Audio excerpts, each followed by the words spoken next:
the earlier testimony that you have, the better, the more likely that it is true. And eyewitnesses are the most important um, uh, people to be witnesses of anything. I mean, if you're in a courtroom and they're adjudicating some crime, uh, they're not going to let you use what's called hearsay. So, well, somebody told me that he was at that restaurant that night. No, they only want eyewitnesses. That hearsay is not admissible in court. And so we have more eyewitness testimony for Jesus and for his death and resurrection than any other thing in ancient history. So we have multiple independent accounts written by eyewitnesses.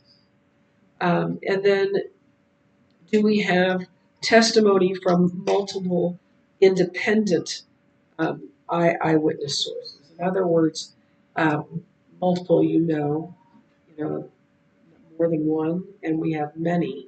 And then independent means they're not being, um, co- they're not colluding with anyone. They're not um, corrupting anything. So independent is they are um, independent from anyone else. They are the eyewitness. They're not talking about what somebody else said. And then we talked about eyewitness testimony. Okay. Um,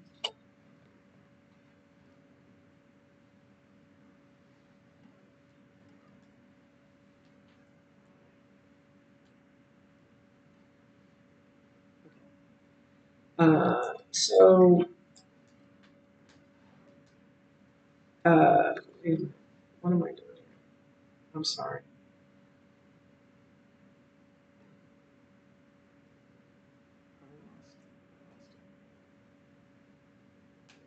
Oh, here it is. I have so much writing. Um,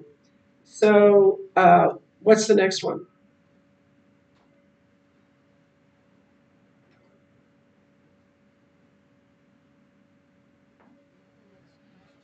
No. The next answer to 9. Which number are you? I think we're on 5. So we're talking about eyewitness testimony. Does evidence allow archaeological? Yeah, I'm gonna. You might know this word, but do we have corroborating evidence um, for the story? So corroborating means working together, and in this case, it means do we have evidence outside of um, those eyewitnesses that corroborate, that say the same thing as the eyewitnesses? So things like archaeology and other writers, and the best kind of writers, um, if your enemies are saying the same thing as you are or as someone else is, you can be pretty sure it's true. And that's the next one. Do we have any enemy attestation for Jesus and his death and his resurrection? And we do. We have Josephus. We have Roman writings. We have people um, telling the same basic storyline who were not followers of Christ. In fact, they were enemies of Christ. And then what's the last one?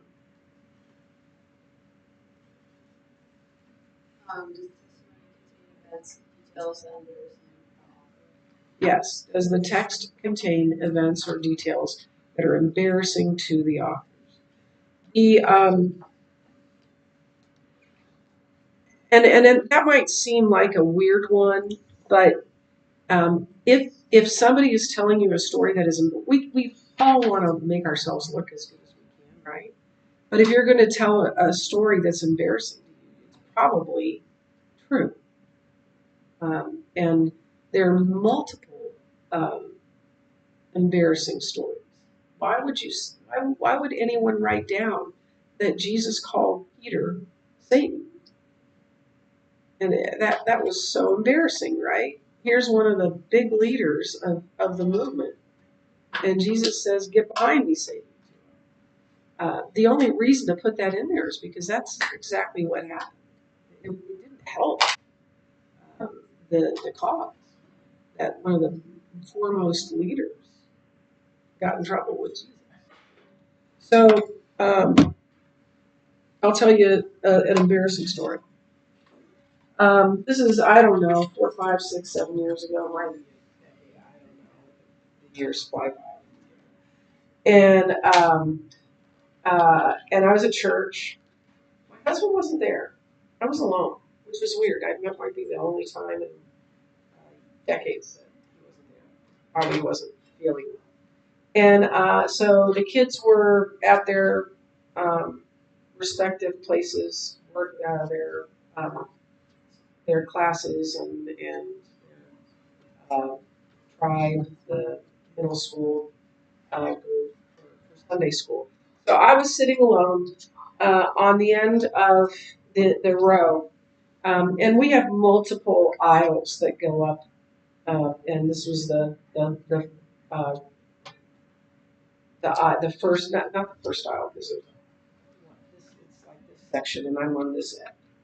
So I get up, we're singing, and we sing, I don't know, 3 songs, 4 songs, something like that. And I didn't realize that I was moving around a little bit as I was singing. And so I went to sit down and didn't quite make it all on the chair. And I literally fell into the aisle. And my first thought was, there is no graceful way back to my seat.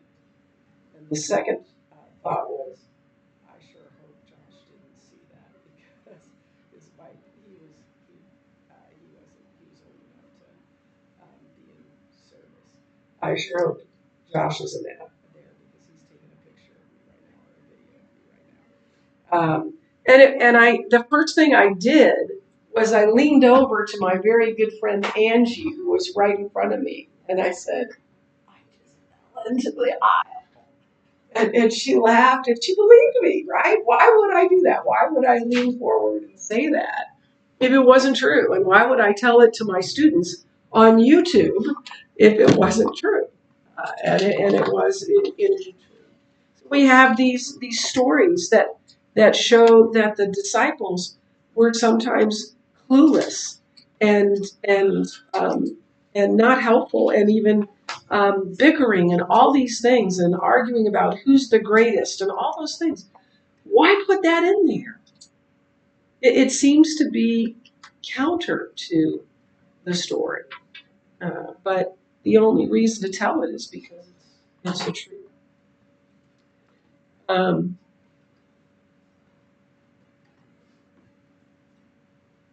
okay, great. So we've done that. And now we're going to go to the engage questions. And you'll have a little bit of a reading thing to do.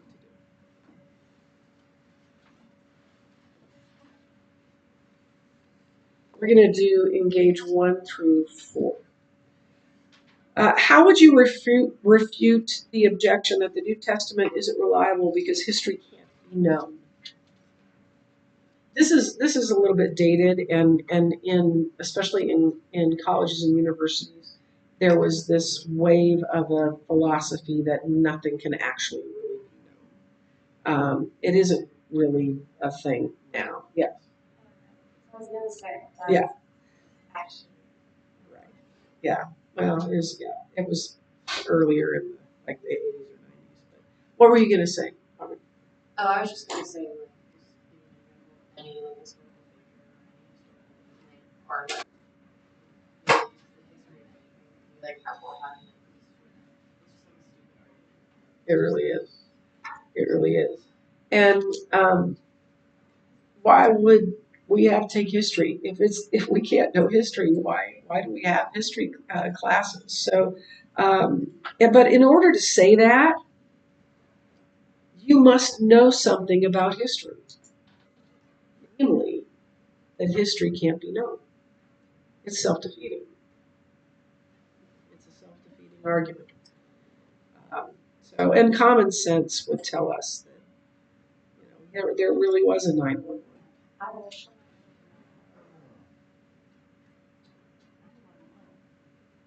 9/11. Well, I should have said that. I yeah, I have vivid memories of that. Um, um, so um, so in order to say that, you must know something about history.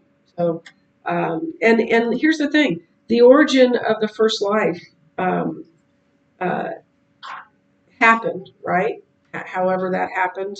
So this is a atheist claiming this that you can't know anything. Well, you think you know that spontaneous generation is true, and you can't prove that. So there, why wouldn't you believe all these things that can be?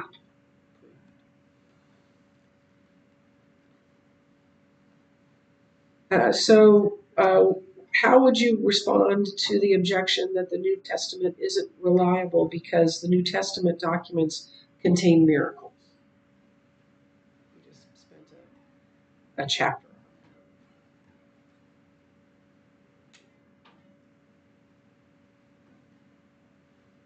Yes. Well, that's what kind of books God exists. Yeah, if God exists, then miracles are not just possible; they should be expected, right?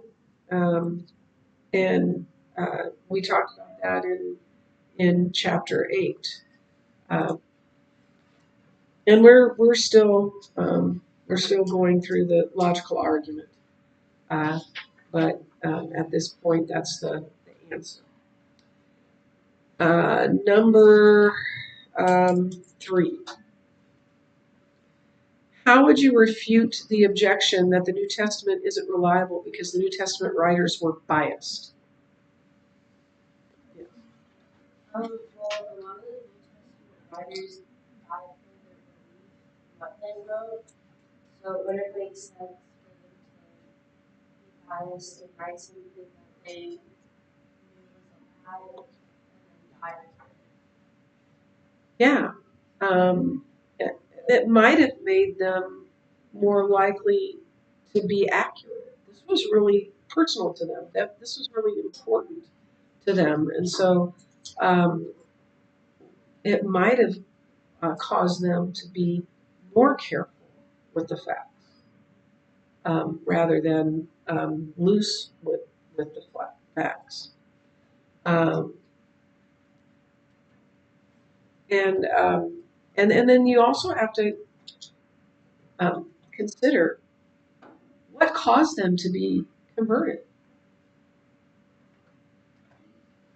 Uh, it had to have been something pretty spectacular because they were um, uh, very devout, and they do a 180 or 90, no, not 180. Yeah. Yeah. Thank you. I don't do math. Um, and they go the other way. Something had to happen. Something had to cause them to convert. And then why would they make it up? Like the resurrection and all of it. All it got them was for most of them death and persecution for all of them. Nobody tells a lie that gets them into trouble. You lie to get out of trouble. not into trouble. So why would they do it? Okay, number 4. How would you refute the objection that the New Testament isn't reliable because converted people are not objective? So it's okay that they're converted, but they're not objective.